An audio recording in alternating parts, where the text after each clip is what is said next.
Exploring education आपका स्वागत करता है दिल्ली पुलिस के एक और प्रैक्टिस सेट में। तो देर ना करते हुए हम शुरू करते हैं आपके इस प्रैक्टिस सेट को।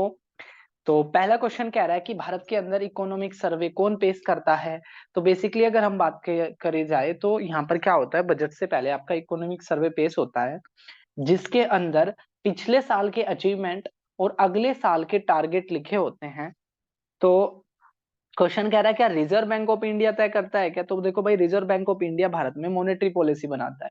सीआरआर क्या रहेगी, एसएलआर क्या रहेगी, इंटरेस्ट रेट क्या रहेगी, बैंक रेट क्या रहेगी, ये डिसाइड करने का काम आरबीआई का है। सीएसओ जो है सेंट्रल स्टैटिस्टिकल ऑर्गेनाइजेशन, ठीक है, सीएसओ जो है वो आपके इन्फ्लेशन के डेटा निकालती है, ठीक है, इन्फ्लेशन के महंगाई के डेटा जारी करती है।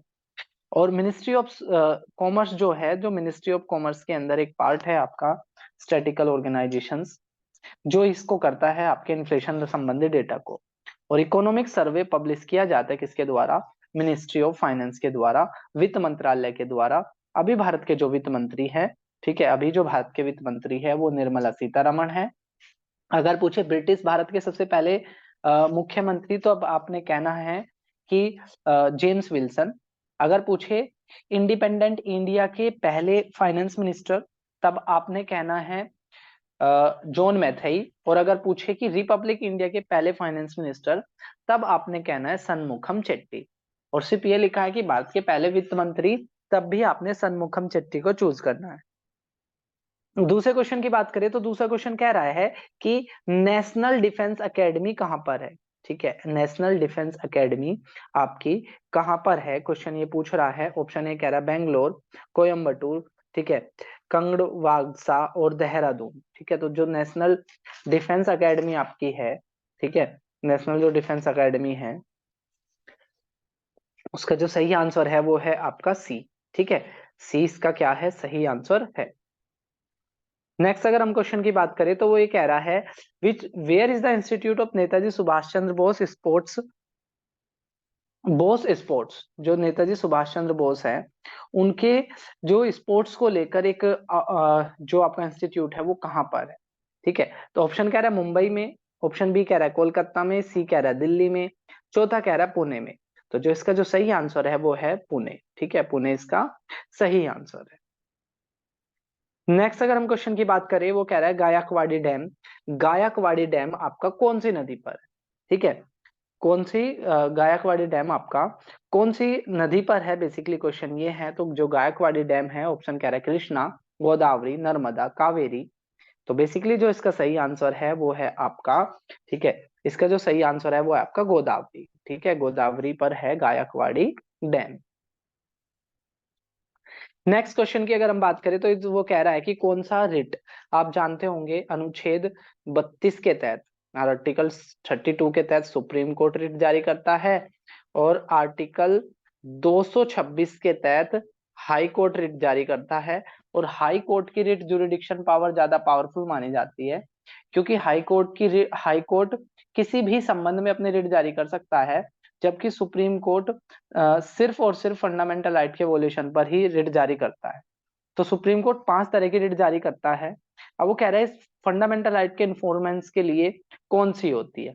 तो बेसिकली इसका जो सही आंसर है वो है हिबियस कॉर्पस, जिसके तहत 24 घंटे के अंदर कैदी को, ठीक है, कोर्ट के सामने रखना होता है।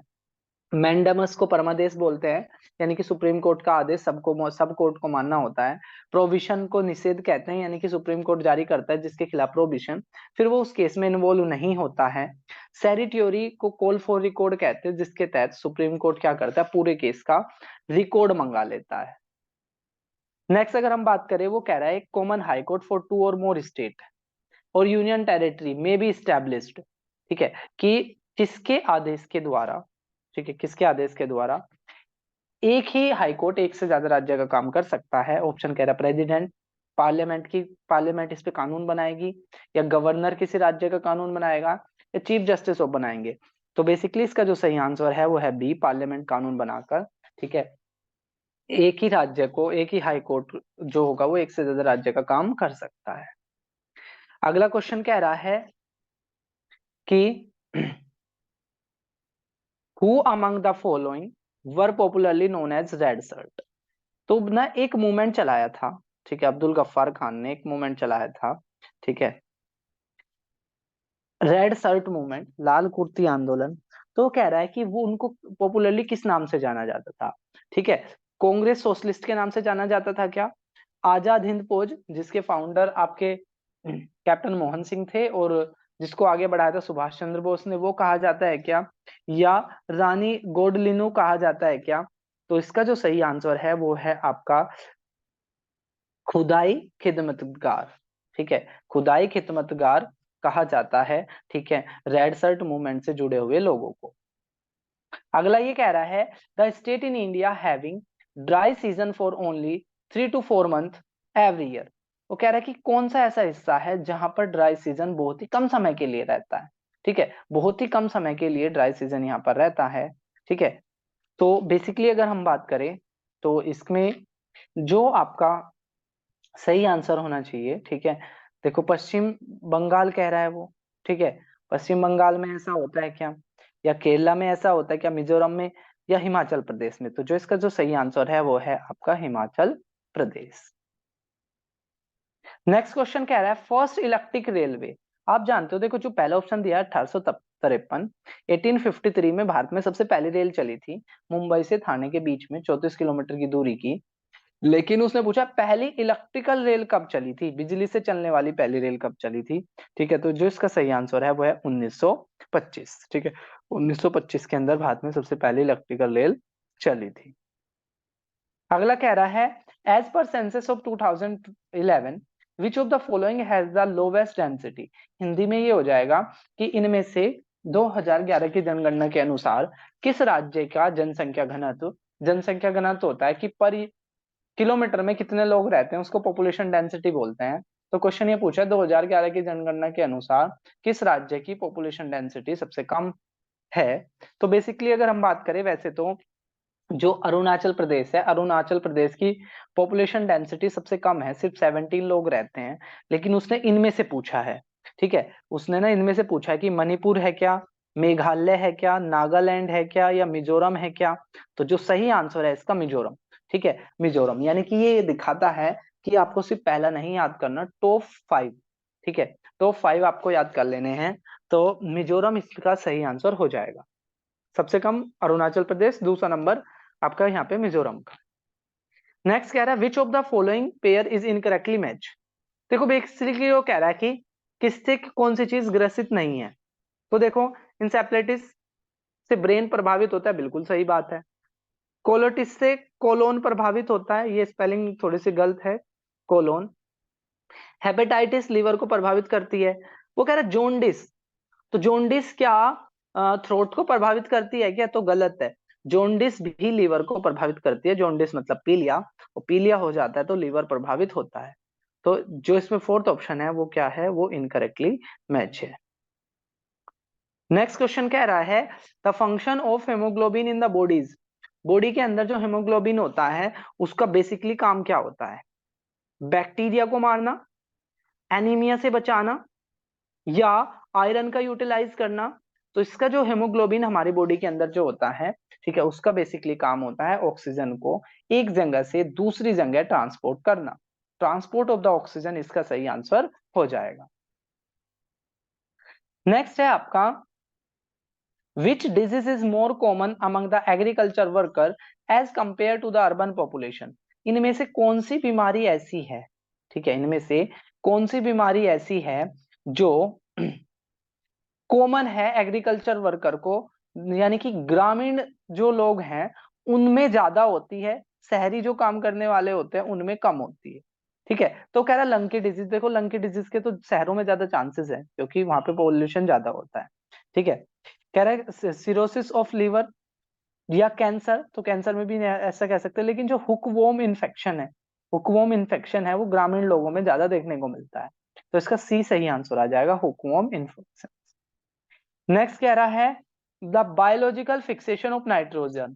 बायोलॉजिकल फिक्सेशन का मतलब होता है कि जो पौधे होते हैं वो डायरेक्टली नाइट्रोजन नहीं ले पाते, पौधे डायरेक्टली नाइट्रोजन नहीं ले पाते हैं, जो इन्वायरमेंट के अंदर जो नाइट्रोजन होती है उसको वो डायरेक्टली यूज नहीं कर पाते हैं। तो उनको ना एक ऐसी चीज की जरूरत होती है जो इन्वायरमेंट के अंदर की नाइट्रोजन को यूजेबल नाइट्रोजन में बदल दे। तो क्वेश्चन बेसिकली ये पूछ रहा है कि जो बायोलॉजिकल फिक्सेशन होते हैं नाइट्रोजन के, वो बेसिकली किसके अंदर देखने को मिलते हैं। ठीक है, कह रहा पल्सेस में, राइस में, व्हीट में, या नन ऑफ दीज में। ठीक है, तो जो बायोलॉजिकल फिक्सेशन होते हैं वो देखने को मिलते हैं आपके पल्सेस में, और ऐसे पौधों को कहते हैं हम लेगुमिनियस प्लांट। ठीक है, ऐसे पौधे को लेगुमिनियस प्लांट कहते हैं जिनकी रूट्स क्या करती है, एटमॉस्फेरिक नाइट्रोजन को यूजेबल नाइट्रोजन में कन्वर्ट कर देती है। नेक्स्ट अगर हम क्वेश्चन की बात करें तो नेक्स्ट क्वेश्चन कह रहा है कि इनमें से एक एग्जांपल है, plant bear seeds but not fruits. ऐसा पौधा जिस पे सीड्स तो आते हैं, बीज तो आते हैं, लेकिन कभी भी क्या नहीं आता, फल नहीं आता। ठीक है, तो देखो कॉटन पे तो फल आता है, पीपल पीपल पे फल भी नहीं आता लेकिन बीज भी नहीं आता। अगला कह रहा है यूकेलिप्टिस। ठीक है, और चौथा कह रहा है पाइन ट्री। तो जो इसका सही आंसर हो जाएगा वो हो जाएगा पाइन ट्री। ठीक है, पाइन ट्री, यूकेलिप्टिस पे और पीपल पे ना तो सीड्स आते ना फ्रूट आता। नेक्स्ट क्वेश्चन कह रहा है कि radio active element which has been found to very large reserve in India. इनमें से कौन सी ऐसी चीज है जिसका भारत में एक विशाल भंडार है। ठीक है, और वो रेडियो एक्टिव एलिमेंट है। आपको पता होगा रेडियो एक्टिव एलिमेंट में दो चीज आ जाती है आपकी, यूरेनियम, थोरियम, रेडियम, ये सारे रेडियो एक्टिव एलिमेंट है। तो वो कह रहे हैं भारत के अंदर किसका आपका रिजर्व ज्यादा है, तो भारत में थोरियम की मात्रा ज्यादा देखने को मिलती है। ठीक है, थोरियम की मात्रा ज्यादा देखने को मिलती है, तो थोरियम जो होगा इसका सही आंसर हो जाएगा।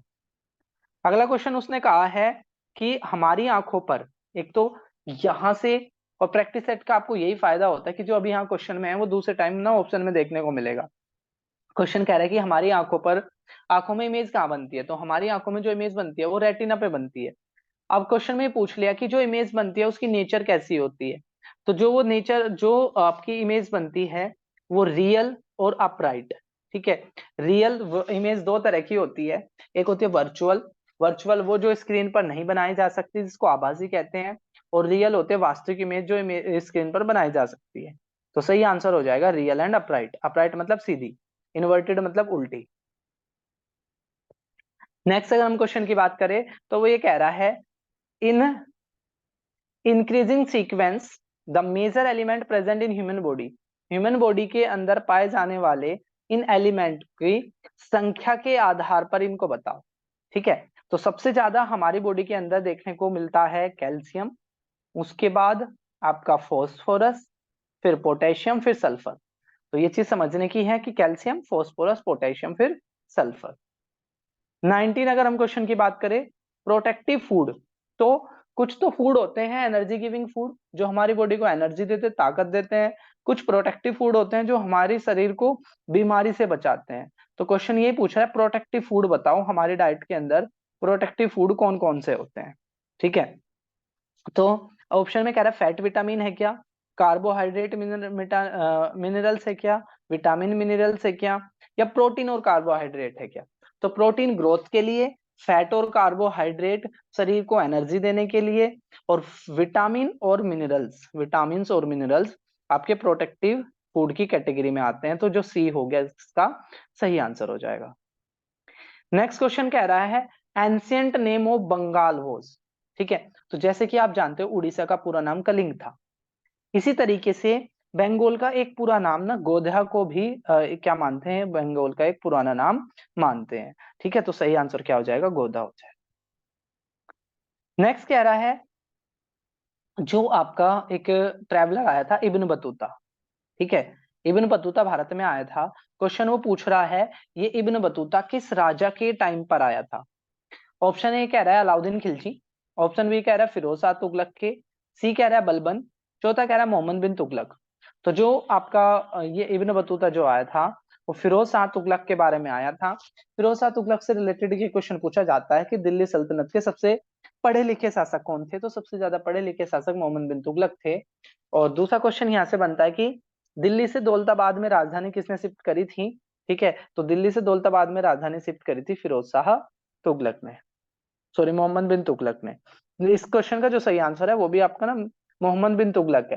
ठीक है, बी नहीं है, डी इसका आंसर है। मोहम्मद बिन तुगलक इसका आंसर है। मोहम्मद बिन तुगलक के टाइम पर इब्न बतूता आया था और मोहम्मद बिन तुगलक ने ही, ठीक है, राजधानी को शिफ्ट किया था Daulatabad.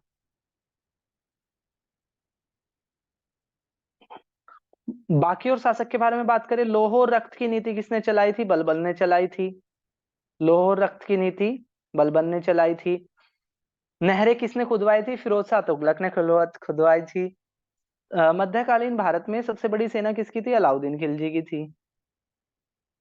Next question, the relics of Indus valley civilisation, Indus valley civilisation के जो अवशेष हैं वो क्या दिखाते हैं, किस बात की ओर इशारा करते हैं कि जो हड़प्पा सभ्यता के लोग थे इनकी जीवन यापन का सबसे बड़ा सोर्स क्या था? खेती, पशुओं को पालना, या कॉमर्स, या हंटिंग शिकार करना? तो बेसिकली अगर हम बात करें इंडस वैली सिविलाइजेशन की, ठीक है, तो आपका 2600 से लेकर 1500, ठीक है, या ब्रॉडली आप कह लो 2500 से लेकर 1500 बीसी के टाइम को हम इंडस वैली सिविलाइजेशन, सिंधु घाटी सभ्यता का टाइम कहते हैं। और इन लोगों का जो मुख्य जो काम था वो था एग्रीकल्चर। तो इसका ए ना सही आंसर हो जाएगा, ठीक है, ए क्या हो जाएगा, इसका सही आंसर हो जाएगा। नेक्स्ट क्वेश्चन कह रहा है महाबलीपुरम, ठीक है, महाबलीपुरम कौन सी डायनेस्टी ने बनाया था? ठीक है, महाबलीपुरम जो था वो आपका कौन सी डायनेस्टी के शासकों ने महाबलीपुरम को बनाया था? ठीक है, तो जो कह रहा है गुप्ता ने बनाया था क्या, चोला ने बनाया था क्या, कुषाण ने बनाया था क्या, या पल्लवों ने बनाया था क्या? तो जो महाबलीपुरम टेम्पल था वो पल्लवों से जुड़ा हुआ है, ठीक है, पल्लव राजाओं से जुड़ा हुआ है महाबलीपुरम मंदिर। गुप्ता से याद रखना है सोने के सिक्के, चोलों से याद रखना है, ठीक है, कि जो जितने भी साउथ का आपके ज्यादातर आर्किटेक्चर देखने को मिलता है, मंदिरों के देखने को मिलता है, वो सारा चोल का है। ठीक है, इसके अलावा कुषाणों ने सबसे पहले क्या करे थे आपके, ठीक है, कुषाणों के अंदर कनिष्क ने सोने के सिक्के चलवाए थे। नेक्स्ट अगर हम बात करें फर्स्ट टेलीग्राफ, एक तो देखो यहाँ से क्वेश्चन ये क्लियर हो गया, पहले टेलीग्राफ की लाइन कोलकाता और आगरा के बीच में बिछाई गई थी, और वो कब बिछाई गई थी? तो ये टेलीग्राफ और रेलवे दोनों एक ही साल यानी कि 1853 में। ठीक है, टेलीग्राफ कब आपका 1853 में, इसका सही आंसर हो जाएगा। नेक्स्ट अगर हम क्वेश्चन की बात करें, ठीक है, तो वो कह रहा है कि the first discourse of Buddha in Sarnath. तो यहां से एक तो क्वेश्चन आपका कवर होता है कि सारनाथ ने जो पहला उपदेश दिया था, सॉरी गौतम बुद्ध ने जो अपना पहला उपदेश दिया था वो सारनाथ में दिया था, इसको किस नाम से जाना जाता है? ठीक है, गौतम बुद्ध ने जो अपना नाम जो पहला उपदेश दिया था सारनाथ में, ठीक है, इसको किस नाम से जाना जाता है? पहला कह रहा है महानिष्कर्मण। महानिष्कर्मण का मतलब होता है जब इन्होंने अपना घर छोड़ा था, ठीक है, 29 साल की उम्र में जब इन्होंने अपना घर छोड़ा था उसको महाविनिष्कर्मण कहते हैं। ठीक है, महापरिनिर्वाण, बौद्ध धर्म के अंदर मोक्ष प्राप्त करने को महापरिनिर्वाण कहते हैं।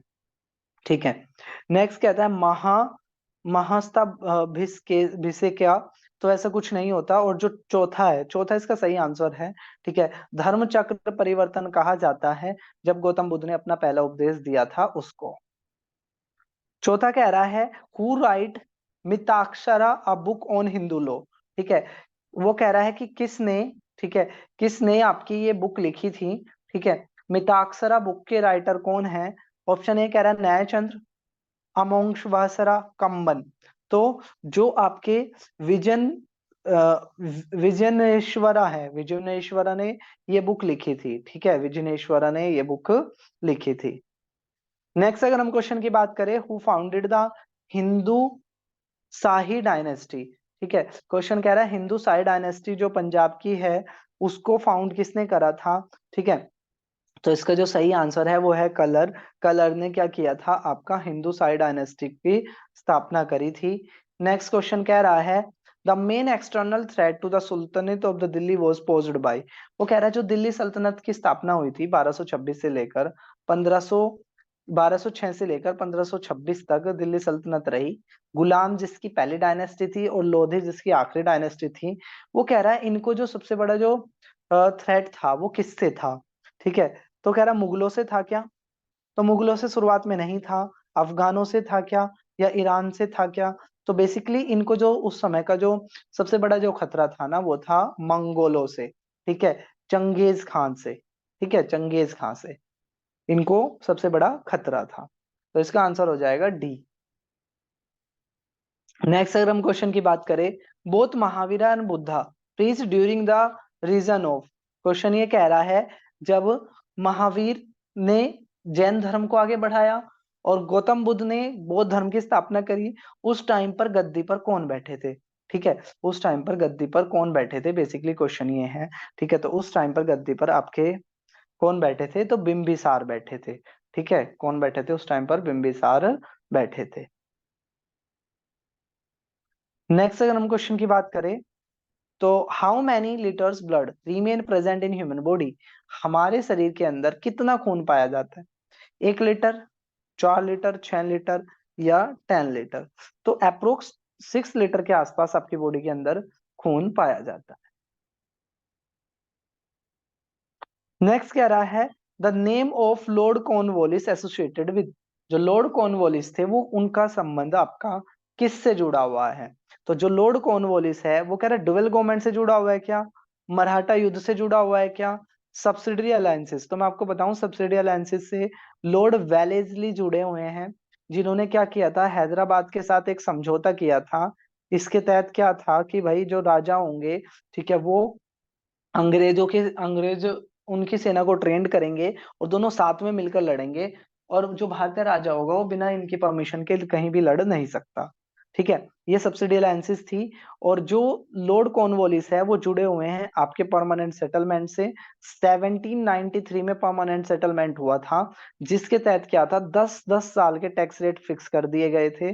बंगाल के अंदर ये परमानेंट सेटलमेंट को लागू किया गया था। इसको जमींदारी व्यवस्था या इस्तमरारी व्यवस्था भी कहते हैं।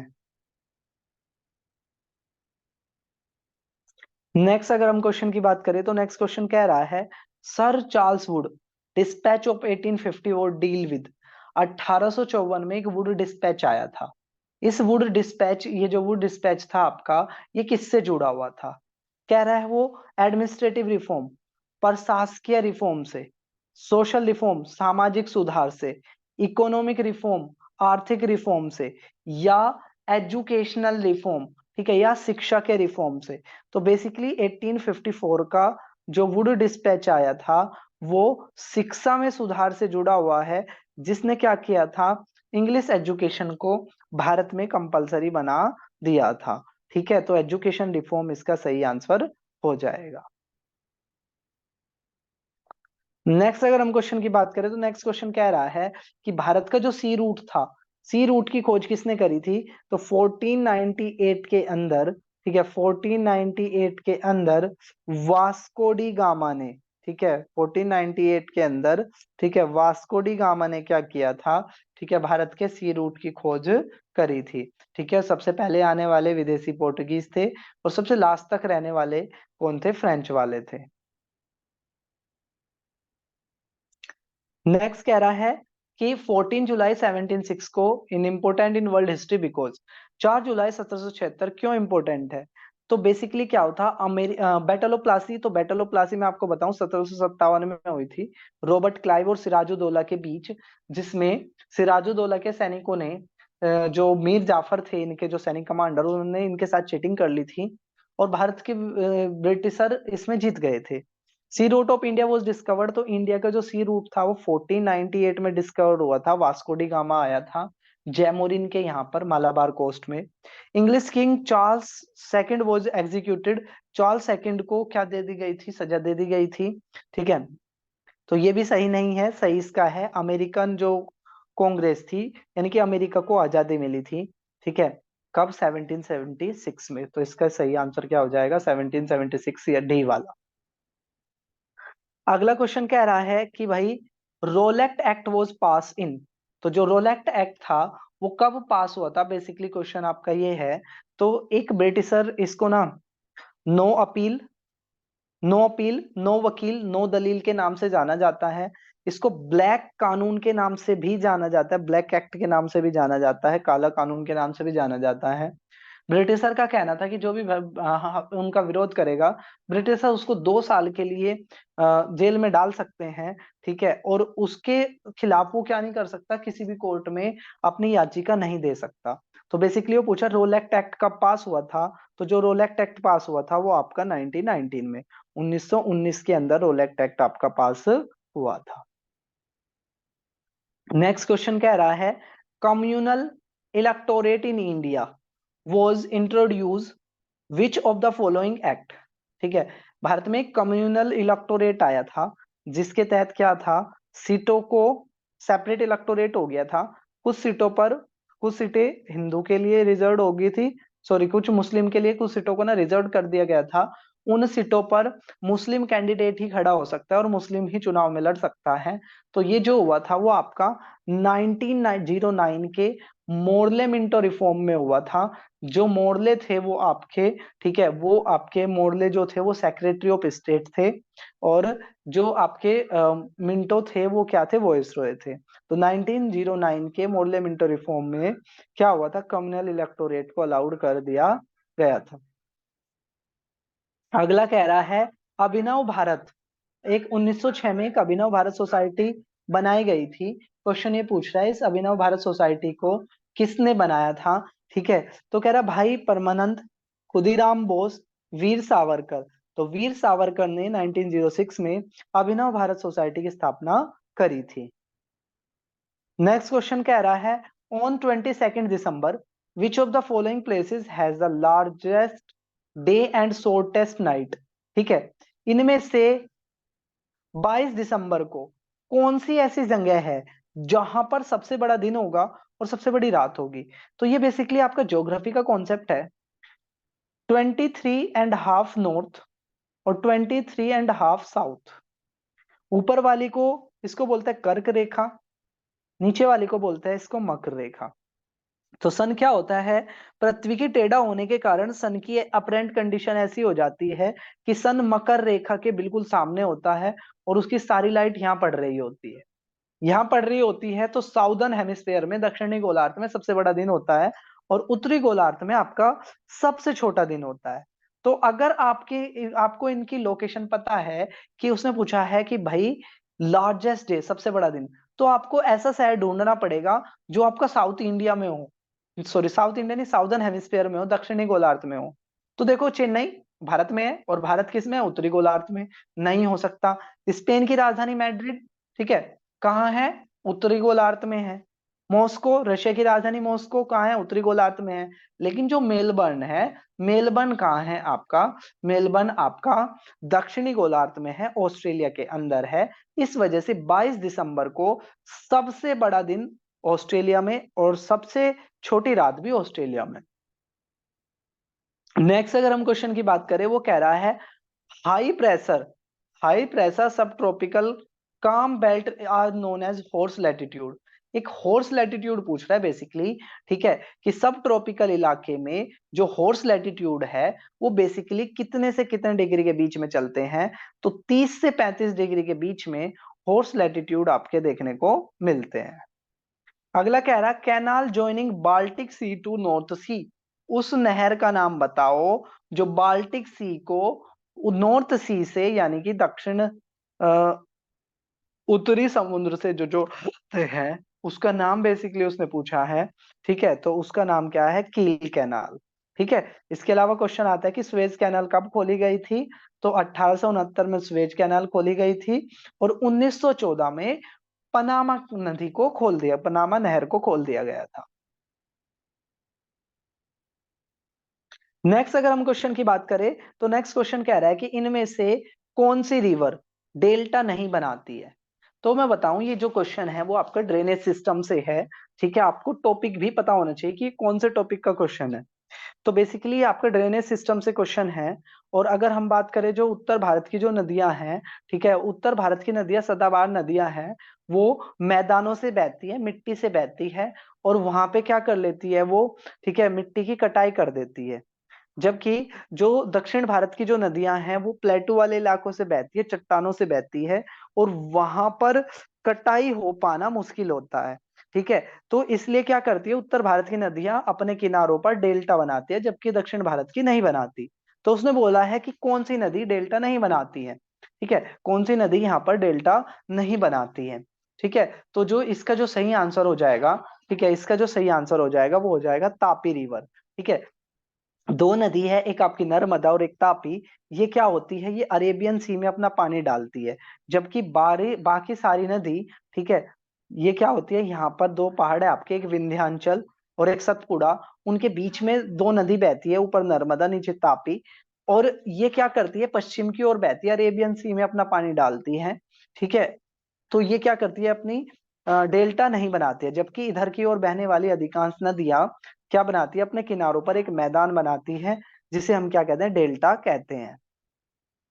नेक्स्ट अगर हम क्वेश्चन की बात करें, वो कह रहा है श्रीनगर जो है, श्रीनगर किस नदी के किनारे पर सिचुएटेड है। ठीक है, तो श्रीनगर जो है आपका झेलम नदी के किनारे पर स्थित है।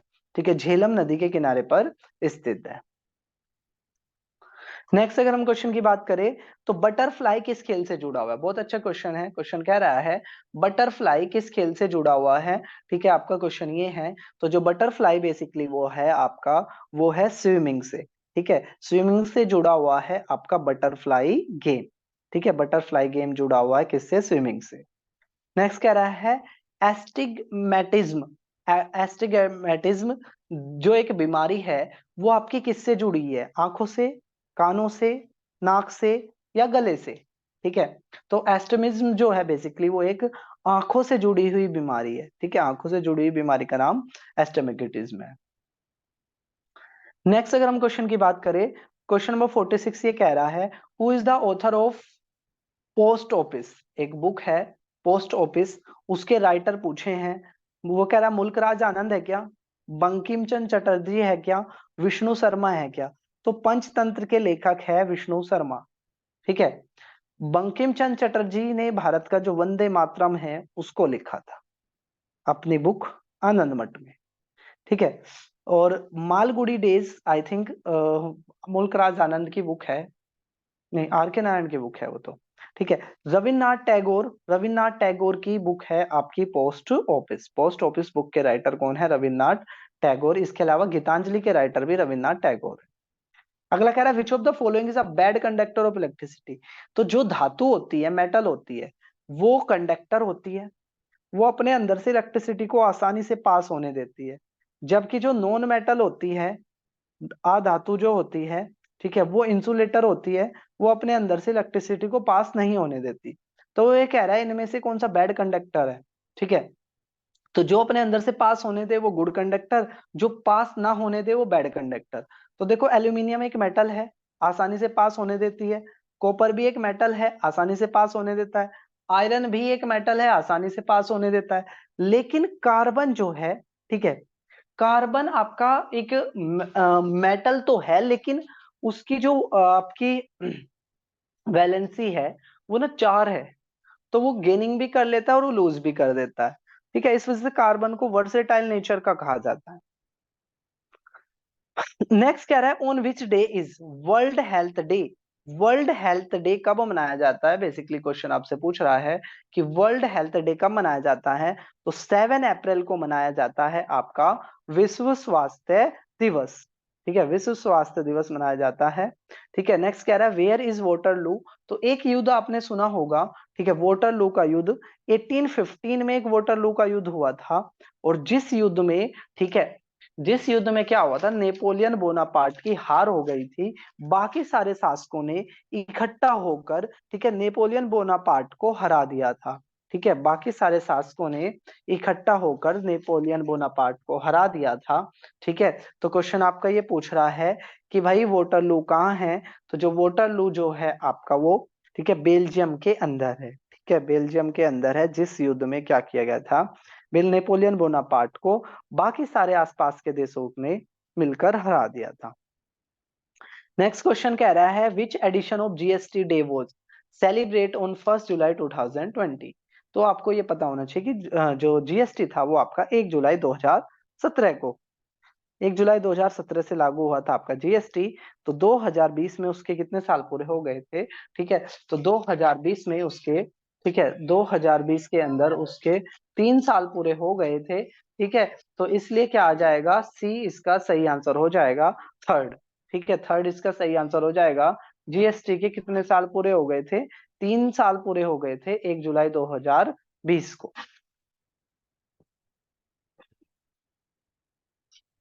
तो ये था हमारा ये प्रैक्टिस सेट आपका। ठीक है, फिर मिलेंगे हम एक नई वीडियो में, तब तक के लिए टेक केयर, जय हिंद जय भारत। जल्दी पढ़ा रहे। अभी कहाँ टाइम हो गया? कितना सो गए? तो भैया खोल लो, क्या मेरी बात है?